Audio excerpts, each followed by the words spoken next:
You old-timers will know that this car is what epitomises evil GT, and that's because of its timeless design, youthful good looks, V8 power, and amazing sound is exactly like me. Oh no, wait. Okay, well obviously none of that is true. The reason why this epitomises evil GT is because of this. And thanks to Squarespace for sponsoring today's video. The engine management light's on. Not only that, it's got countless other faults. Now I remember originally buying this car over 3 years ago and it didn't come without its faults then. I'll put the playlist to all the videos just up there so you can see just how much we did with this car over the past 3 years and how much money was spent. Spoiler alert, it was a fortune. There are countless other cars miles better than this, but for some weird reason, this just, I don't know, it's amazing. This car it just takes your heart. And no matter how much money you spend on it, you just can't be mad at it. Look at that face. But now we bought it back, we obviously want to make it as mint as possible, and that's exactly what me and Ash plan to do. Starting with the faults on this so far, the front of it doesn't look that bad, but then there's this. Yes, apparently there's a problem with the front right fog light. Now I know that is an aftermarket fog light. I think it's a Marimoto or something like that. I'm hoping it's just a loose connection, fingers crossed, because that fault doesn't come up every time. Not only that, we've got a brake wear warning as well. And I don't know if you can see that just in there, but that doesn't have much meat left on it at all. And I know from experience, brakes on these things are definitely not cheap. It's not all doom and gloom though. There's a pretty technical fault with this that I can sort out in seconds.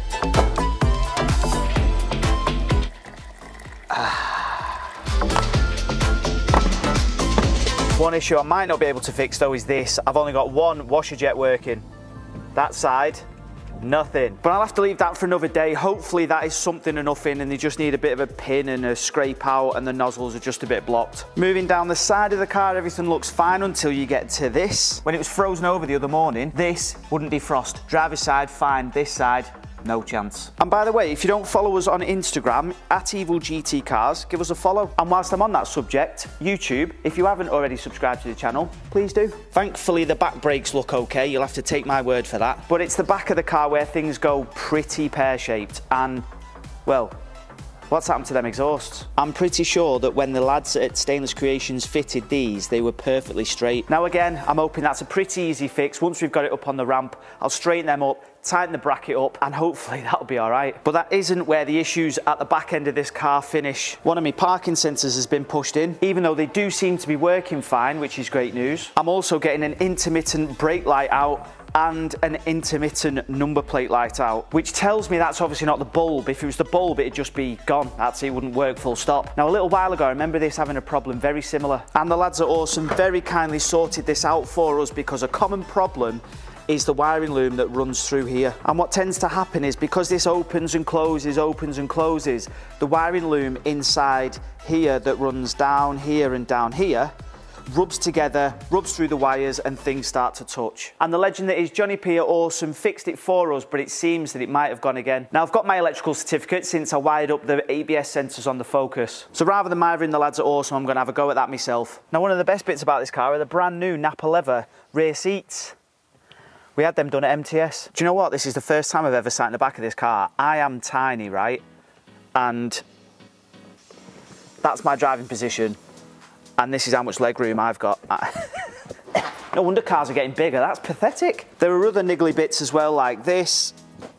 And the Alcantara steering wheel's gone all minging as well. And once upon a time, that was an Alcantara gear knob. But the worst thing by far is this. Unfortunately, I can't show you underneath because my ramps are tucked up, but this engine does have an oil leak. Now, I asked Tabby at Awesome to look at it a little while ago, and he reckons it's possibly coming from the valve cover. And I have no idea what that is underneath there, but I'm assuming it's a little bit further down because Tabby did say if you were gonna do that, you may as well do the chains because you're at the top half of the chains then anyway.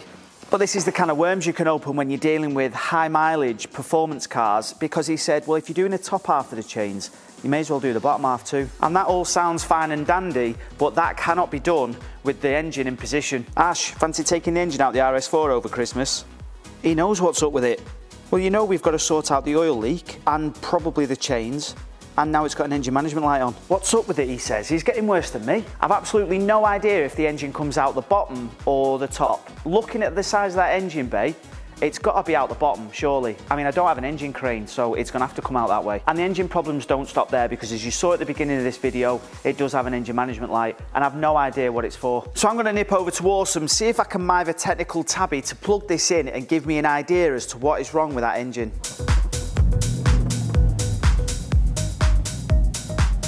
But whilst I'm on my way to Awesome, I want to tell you about today's sponsor, Squarespace. With websites and online stores, marketing tools and analytics, Squarespace really is the #1 platform to help you run your business. I'm not the best with computers, but even I find their website builder an absolute doddle. You can either build your website from scratch or choose one of the hundreds of different website templates. And once you've found the one you want, you can add and remove text, play around with different images and logos, customize pretty much anything to line up perfectly with your brand. By far one of the best tools that Squarespace offers is being able to create email campaigns. Grow and engage your audience by creating powerful email content that matches your website branding and logo. This is a brilliant way to keep everything streamlined and professional. And because most of us browse websites on a mobile device these days, you can see what it'll look like on one of them too. So what are you waiting for? Check out the link in the description box below and use code EvilGT for your money off. Technical Tabby, I need your help. Tabs, have you missed this car? You're such a shit liar. Well, let's be honest, right? You've missed it. I've definitely missed it, but not only that, this has now done, let me take that off there, auto-focusing, tripping out. Ignore all the beeping, there's a lot going on. I'm hoping you can fix most of it for me with your little computer. But it has done 171,789 miles. What's the highest mileage one of these you've seen in here? Probably this. So the ECU reads Evil GT OEM Plus. How cool is that? So we've just established that my actual brake light fault isn't anything to do with what I thought it was, the boot. It's actually the brake pedal switch, which is underneath the brake pedal, I'm assuming. It's, yeah, above the brake pedal when you press it. It obviously lifts off. Okay. And then obviously makes a connection inside, which is the switch for when you obviously Tell apply pressure to it.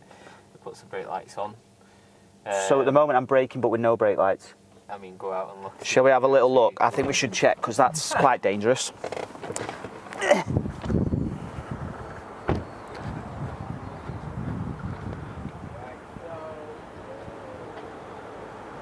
Yeah, we're on. Yeah. Yeah.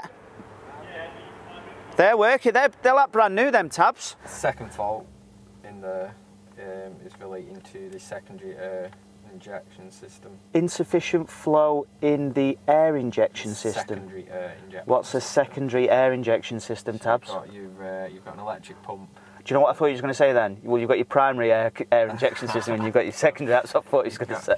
You've got a pump that essentially blows air in, generally on cold start conditions in these vehicles. It's just basically telling us that there's not enough flow coming through. So you've either got like a snapped pipe, the pump's not operating properly, or a blockage, quite generally.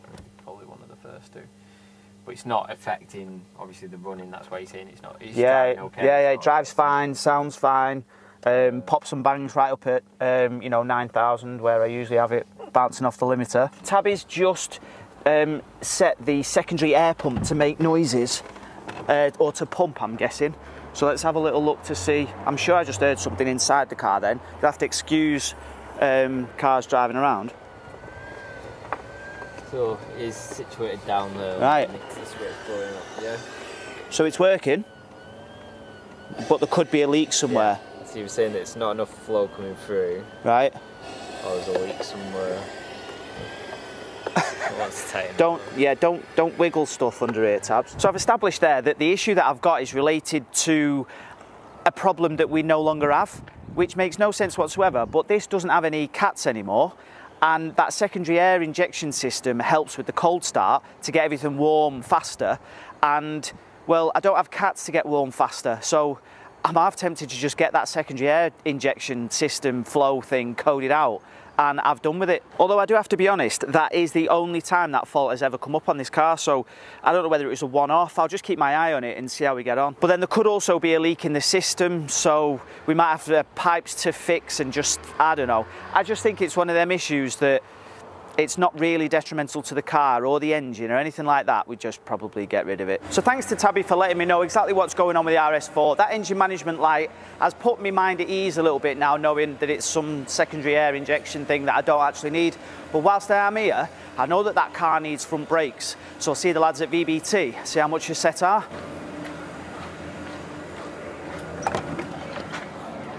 Howdy. Hello. Oh God, what? My brake warning light thing on my RS4's come up, and I was expecting a sharp intake of breath because it's a B7 RS4, and if I remember rightly, the brakes for this aren't cheap. I would say there's probably about that much meat left on the pad. That's quite a bit. Fine, the pads. There's nothing wrong with them. I've got the loads of meat in. So when I looked, there didn't look like there was much, but you're saying there's loads. Yeah, because you can see. You've got to think about the back plate sticks over a little bit, so it's hiding a bit of it as well. But I'd say you've probably got. There's probably a good 4 or 5 mil there. It's not desperate. Next few months, but not yet. Well, that's kind of good news, but then maybe not, because now I don't know what the actual issue is. Maybe a pad wear sensor plug's come undone. Yeah, possibly. Or I've cut through it. Maybe it's fallen down and it's cut through it or something like that. I don't know, but I've definitely got. It's a track pad in it, so it's 1155, which they don't have wear sensors on them because they're not technically a road pad. Right. So obviously you've got to either join the wire up, but we usually cut the old plug off the old pad. Join the wires together, then you can still use the existing harness and you don't need to destroy that. This is, you say it's 8 pads per... 4 pads per caliper. 4 pads per caliper, axle. So it's 8 pads. Yeah. 8 pads in total. So how much are we saying here? Look at. Well, I know it's got to be a lot when you're getting calculators out. I'm just working the VAT out. I've just got a price on my screen. 403.92 including VAT for the Mintex. Right, Dean. I'm quoting Evil GT99, mate. So can you just put that into your system and then let me know the new price? Thanks very much, mate. So thanks very much to Dean and the crew. It looks like the pads on the car are absolutely fine. Thankfully, we've got a decent amount of life left in them, although to me they look pretty low.